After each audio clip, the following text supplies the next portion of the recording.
We are going to talk about a movie. This is going to be a disaster. It was one of the best movies of the year. It's gonna go so well.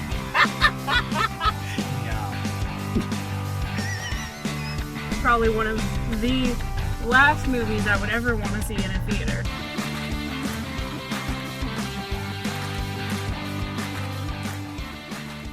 What is going on, everybody? Taylor here. And Jacob. And we have a lot of catching up to do. We do. We have been on vacation for 2 weeks. Yep. And then came back and had to get back in the swing of work and life and everything else. So this is our first official video back. The night that we flew out of LA, right before our flight, we were able to catch a movie. We were. So this movie doesn't officially open in Australia until The 15th. Yeah, the 15th. Oh. So 2 weeks from now. And however, it has been out in the States literally the night we left. Yeah. So we went to the Cinerama Dome. Yep. And saw Once Upon a Time in Hollywood. We did. It's funny. If we were in the States, I would have definitely have seen this movie again, and I would have been able to form my opinions a bit better. Yes, I was actually talking to someone earlier today about it, and he was saying he needs to see it again. I feel like a lot of people we've talked to, if they haven't seen it twice yet, are very much of the opinion they need to see it again. Yeah. And I was like, well, I've still got some time to marinate on it because I have 2 weeks before I can watch it again. Yeah.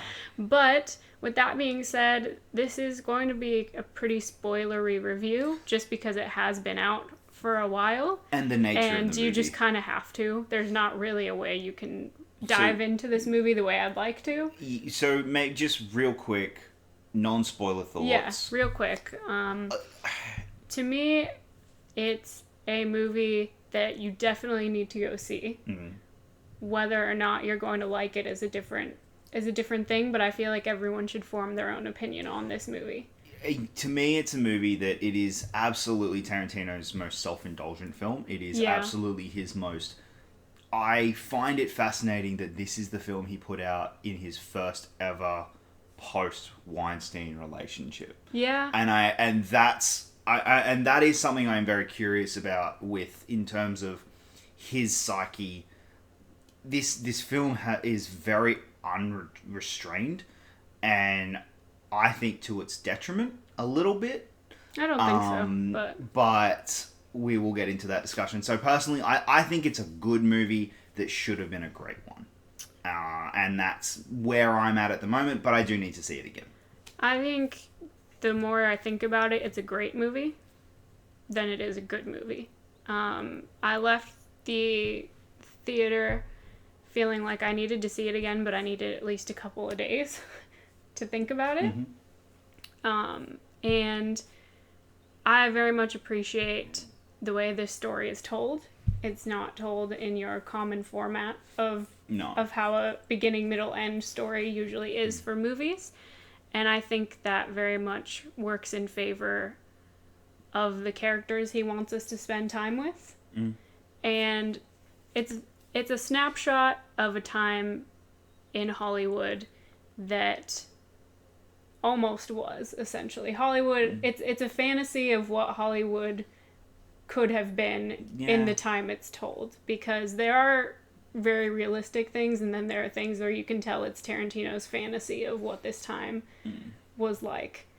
And it's an interesting story to explore, because there's a lot to unpack about it, and I can't really get any more into it without being spoilery, but it's a movie you really have to think about to figure out how you feel about it. Yeah, and that I agree with. It is definitely one you need to marinate with, and and my feelings for it have gotten better since I first saw it. So when I first walked out, I was very, very on the fence. Yeah. I walked out going, I don't know how I feel about that. Yeah. And then afterwards, I've sat with it and I've thought about it, and I've gone, no, it is a good movie. Mm. I do think this is a good movie. There are just elements in there where I wish that weren't, and that could have made it a great, upper echelon Tarantino film. to me, this is kind of how I feel about Django Unchained. Where it's a little too long, overstays its welcome. Well, I don't think this one overstays its welcome. I think this one, the ending is the best part of the movie. Yeah. But I think the middle needed some work, but we'll get into that in spoilers. Yes, we will. So that's your warning that this is the end of our non-spoiler attempt at a non-spoiler review, because I have a hard time really talking about how I feel about this movie without just going into details, because it's not really a movie you can just gloss over. So with that being said, let's just jump into it. Yep. And, all right. and So talk about it. Spoiler. We are spoiling Once Upon a Time in Hollywood. You are not allowed to yell at us. Not past this point. Okay. No. All right. So I think the biggest issue I have with this film is a lot of the editing choices that it makes in terms of how long certain scenes play. Okay. I thought a lot of the part where I mean by self-indulgent to a fault is the scenes where he's like, where we're seeing Rick Dalton's films. Mm-hmm. They go, for me personally, too long because they're not character based. We're seeing we're seeing the actor's film. So the best example for me, that kind of where I went, oh, okay, I'm a little put off by this at the moment, is the Nazi part at the start. That could have been a really good sequence that just goes for too long for me, because we're seeing, he's making choices about whether or not he should do what he does, and he goes back about 3 or 4 times. And if we were seeing Dalton in that moment, like trying to figure out the scene, that would be different than showing the character in that movie is having problems with a certain moment. And that's where I kind of like, okay, I felt like Tarantino was indulging in his, I want to just have fun and make these scenes go for longer, and that's kind of what hurt, I don't know, my enjoyment of it. I wasn't able to enjoy it as much, where I was just like, this is taking too long. Like it just felt slow, but not in the good type. Right. Okay. I mean, I don't really have an argument there, because I don't really have a problem with those Fair scenes. enough. Like, I don't really have a refute, just because, I mean, I don't think they necessarily enhance the movie all that much, but I didn't have a problem where I felt like they were... I mean, it was kind of the thing, like, and that's why I said, like, I need to see this movie again, because that, if I can go in with the mindset of, all right, this is the type of film it is, and that's, like, maybe I can gloss over those things, because a lot of I loved the beginning where we were, like, his mindset and his character. I thoroughly enjoyed a lot of Rick making the movie. Yeah. The TV episode. Yeah. I really enjoyed that. I thought that was a really great insight into his character. And a lot of that stuff was character based. And that's the stuff that I really gravitated towards. There was just editing choices and the way that they handled flashbacks and the way that they handled a few of these moments where I went, that wasn't ingrained in character. That was ingrained in Tarantino wanting to do a 60s movie. But couldn't do an entire 90-minute 60s or 90-minute movie, so he was like, here's my 5-minute shot that just felt like a 5-minute short that was just out of place. Okay. But yeah, that's just how I felt going with a lot of those scenes and a lot of those moments. I thoroughly enjoyed when people have asked what movie can you best relate this to, for me the answer is Steve Jobs.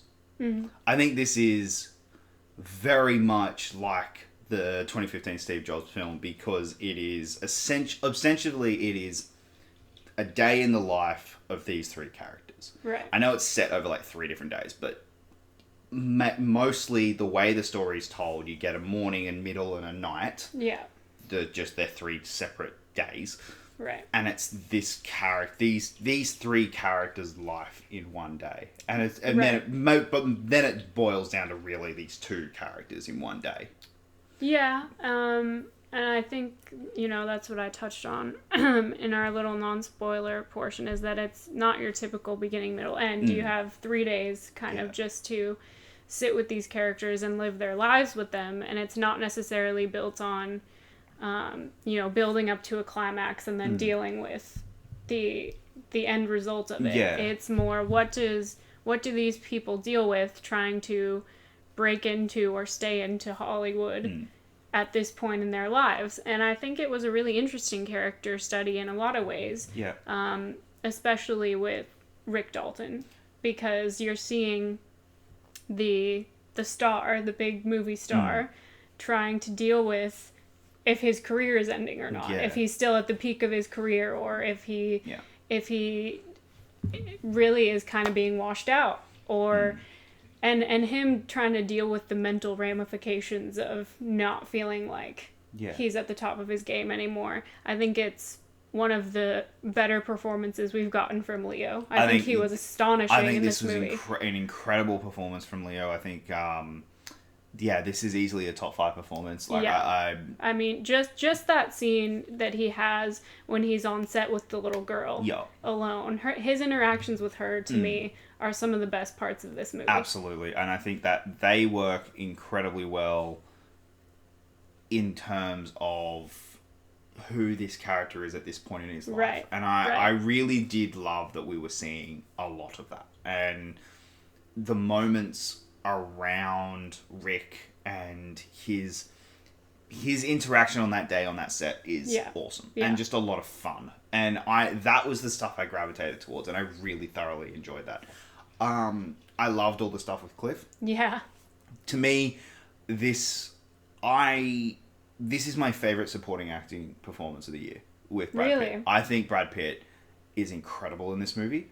I think Brad Pitt deserves an Oscar for this movie. He gives a fantastic understated performance. And that's the thing. He won't, because no one will get it at the end of the year, because it's such an understated performance. It is very much like Ryan Gosling in First Man. Right. It's so understated that it is so difficult to do that I was just mesmerized the entire time on screen. And I think Brad Pitt is incredible in this movie. Brad Pitt's story is really well done. I think so. I think it really is. And I enjoyed it.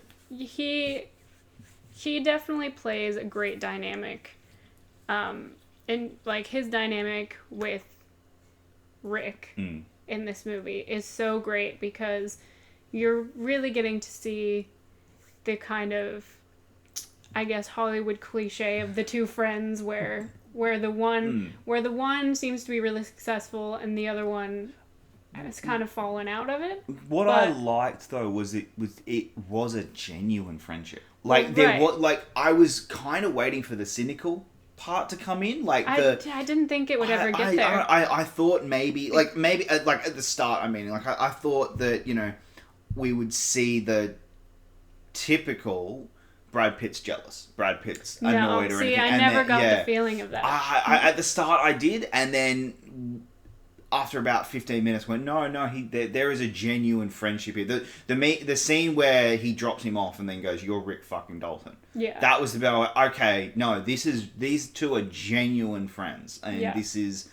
I did really like that. I thought that was a really well handled their dynamic, and I really, really, really, really hope we get another movie with these 2 actors together. So I want to, me too. I want to touch on something just to see how you feel about it, because to me, I have a little bit of a hard time with it when we have Cliff Booth going to the ranch. Yeah. And I think it's a great scene.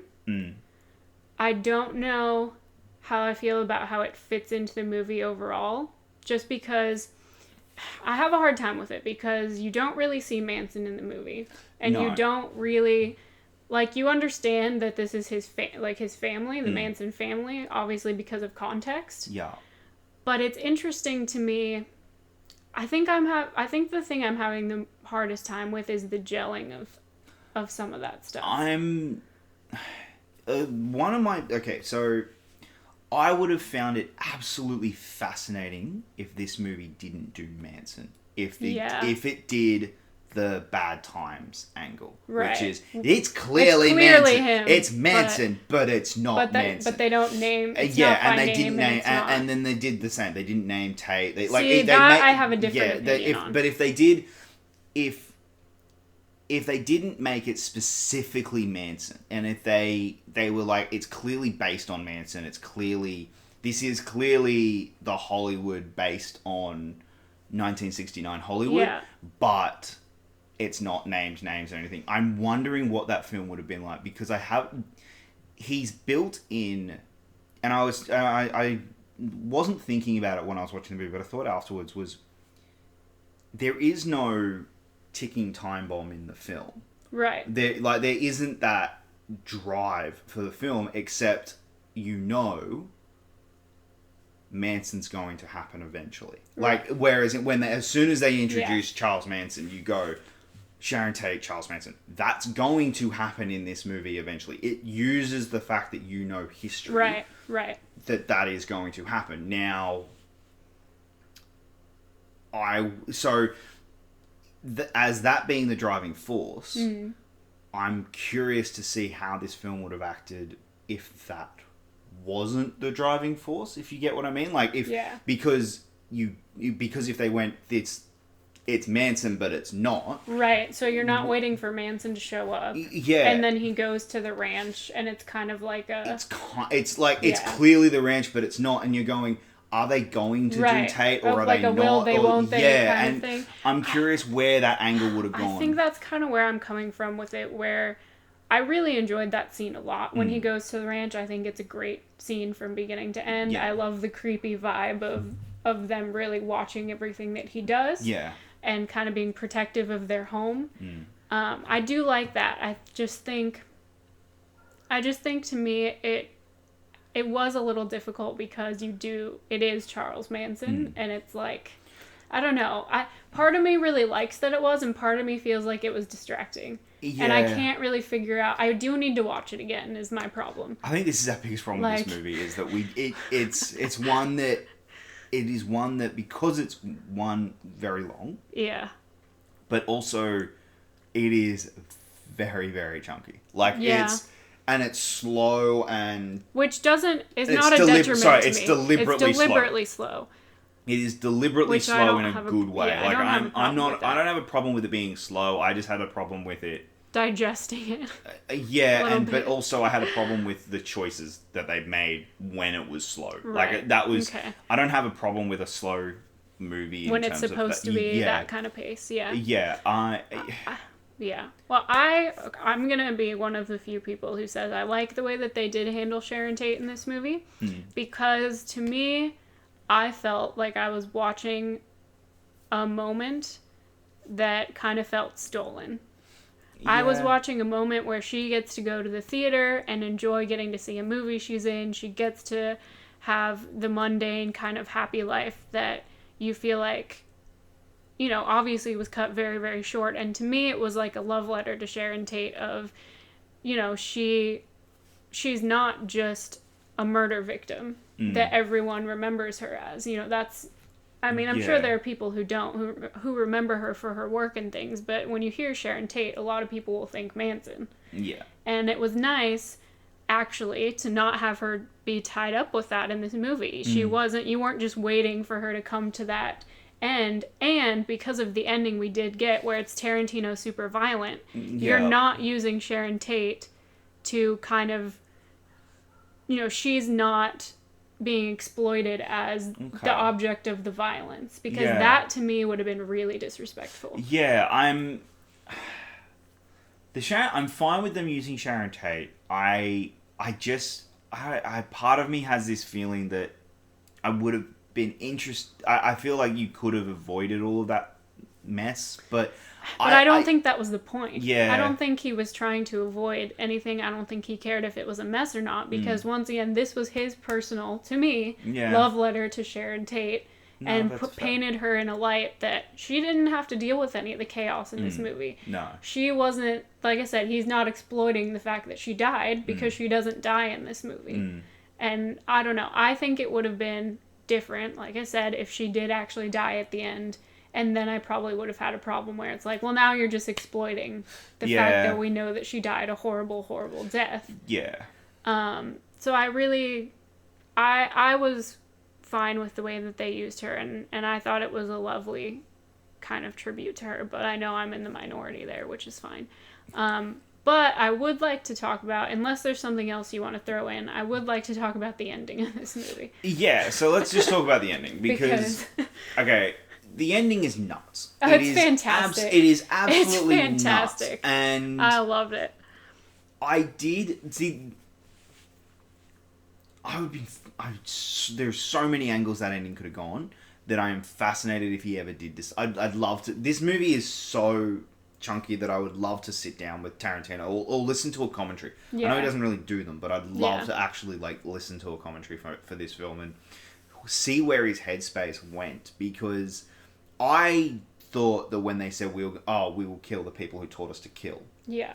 I thought, okay, that's how they're going to end it. Like they will, and I was like, oh, we're going to see Leo die in a pool for the 3rd time in his career. So, and I mean, I thought we were going to see Leo die for sure. Yeah, I thought I thought one of them was going to go and I thought that would be the replacement. Like I kind of knew Sharon wasn't going to die in this. It was kind of. I felt like there wasn't enough, because people complained there wasn't enough of her in this movie, but I feel like that was kind of a hint that she really wasn't going to be the one. No, that she wasn't going to be involved in that, and I thought, okay, cool. So for me, I was okay. Sharon's probably not going to, so they're probably going to have the replacement, and it will be like. The one who replaces her death will be one probably of the two. Rick or Cliff. Yeah. And I really thought that was where they were going to go. Oh, I did too. I was like, oh gosh, here we go. Especially with him being high. And I was like, oh, they're going to go here. And then I thought the brutality that they brought into it, that is where you needed it to be Manson. For that brutality, it needed to be and that's Manson, because you bring how you feel about those killings. The Manson family. And the you go, killings, okay, well, no. Like, because you bring your own emotions to that, and you go, well, they deserved it. Yeah. And unless you're the couple people on film Twitter who sympathize with. And that's, with them, but. Which, no, sorry. Yeah, no. But that's what I'm getting at in terms of. So, because you bring in your own feelings of knowing the history of what happened. Yeah. I am fascinated. This movie is very chunky, and it is. There is so much to talk about it. There is so much to actually dive into it. I know, and we might end up filming something after we watch it a second time, but I did want to sit down and talk about this because we don't get it for another 2 weeks. Exactly. And we needed to talk about this movie. But the ending for me was... to me, the ending was actually toned down for a Tarantino film. Like, this movie didn't really have the amount of... it's his most... It's funny, it's his most grown-up film, but it's also, like... It's also his most, ironically, un-Tarantino-like film, I would say.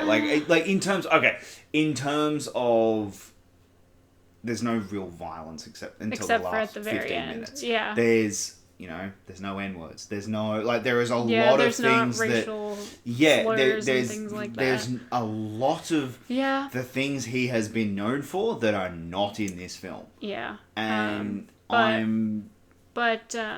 But yeah, the ending for me was very satisfying, just because, like you said, you do bring your emotions into it, and you know who the Manson family was and is, and you know that it would be really satisfying if history actually happened this way, where they all got their asses handed to them and no one actually ended up dying. Yeah. This is the kind of, like I said, this is the kind of fantasy element that he brings into history in a lot of his movies. And, you know, I think that it makes sense, too, if you stumble into the home of a stuntman who knows how to fight. Yeah. Like, and you're just a bunch of kids, right, who don't really know what they're doing. I really liked it. I thought it was executed really well. There were a lot of moments when I was in his shoulder because it got really violent, which, I mean, I expected, but I can only handle so much sometimes. But I thought it was great. The ending to me was so satisfying that, I mean, it was a long movie and it does have its issues, but the ending, I was just like, all right. No, and I get that. And especially the actual ending, which is him getting to walk through the proverbial gates of acceptance up to Sharon Tate's house. Yeah. Especially with where he is as a character at that point. I thought it was a great ending. But yeah, I don't know. Is there anything else you really want to say before we wrap this up? No, this is absolutely a film I need to see again. I have issues in terms of pacing and editing that really, like, the big major stuff that everyone's talking about, I was okay with. Like, I'm genuinely okay with all the big major stuff that they were talking about. It didn't offend me. I wasn't, like, sitting there going, oh, no, that's wrong. You shouldn't have done that. I just have issues with with the actual storytelling. Yeah, I get that. And I get that. Yeah, like I said, I didn't really have issues with the storytelling. I don't know. I need to rewatch it again because I'm still not quite sure what I walked out originally not sure about. But the more I think about it, the more I really only think about the things that I liked. So, with that being said, I think that's kind of where we're just going to have to end it for now because there's so much we could dive into, but I don't really want to do that without being able to... I think this is one we might have to actually just do a straight up commentary for. What do you mean? Like, just sit it when it comes out. We just sit down and watch it. We'll probably end up doing do a that. commentary for but it. If you guys want us to do that, let us know in the comments. Have you guys seen the movie? Hopefully you have because you've been sitting through this whole video. Let us know your thoughts in the comments. We'd love to hear from you guys, whether you agree or disagree with what we have to say. All our links are down in the description for social media if you want to find us there. Thank you guys so much for all of your patience and your support. We appreciate you so much, and we will see you next time.